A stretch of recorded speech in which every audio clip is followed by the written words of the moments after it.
We are absolutely connected. It's like, there's no question about it to me.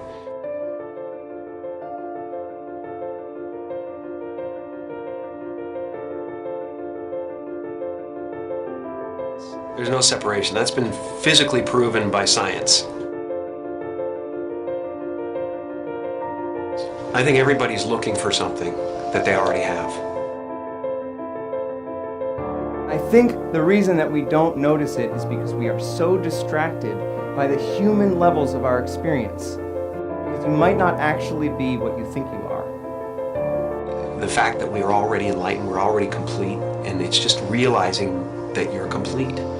So everything we do to each other, or everything we see in each other, is us seeing ourselves. And yet the one thing that remains is this feeling of existence. I'm not a human being that has consciousness.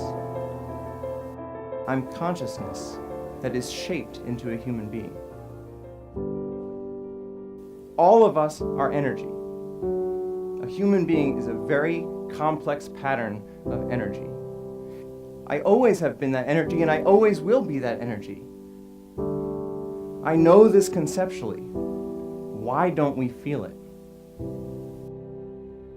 And just like an ocean is water in motion, we can call a certain part of that ocean a wave, but it gives us the illusion that the wave is a separate entity in the ocean. But a wave is not in the ocean, a wave is the ocean. And similarly, we might not be waves. Maybe we're the ocean. Maybe all of us are energy, and we can realize that directly. All suffering is based on the illusory separation that there's an individual in the environment, that there's a person that has to survive, that this specific collection of 1,000 trillion atoms has to hold itself together. But if I realize directly that I am energy, and I realize that the body and the mind are a temporary manifestation of that energy, then I can fully accept the death of the body and mind as something that does not happen to me, because I was always energy and I always will be.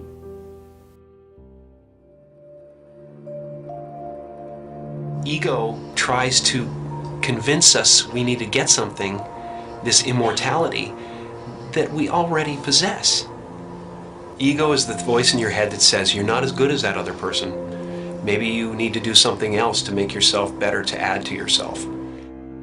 You know, and that's what it constantly is doing. It's trying to keep you from being you and me right now, loving this and loving this life.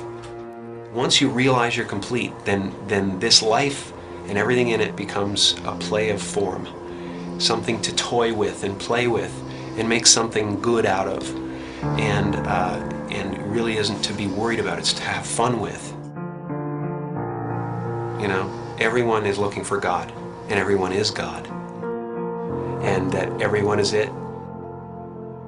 It's just now, what do you want to do?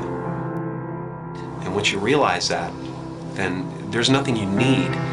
It's just play. You know, nothing you do is going to add anything to you. Right. And nothing you do is going to take anything away from you. So there really is nothing to do except play. And so the only moment that mattered to us was right now. I think this experience is so important and powerful that every religious tradition at its core has been trying to convince us of its importance. And if it's true, if the true end of all human psychological suffering is actually possible, it is the most important thing science could be studying. Maybe it's possible that within our lifetimes we could actually eradicate human suffering. And what would the world look like then if every single one of us felt complete, felt whole, and felt interconnected? When you let go of individual survival, all of your priorities change because you actually see the entire world as your body. You see the suffering of others as your own suffering, and you want to help. Maybe the one thing that keeps us from actually solving all of the other problems in the world is this persistent, flawed thought that we are separate from the world. And maybe it's time we change our minds.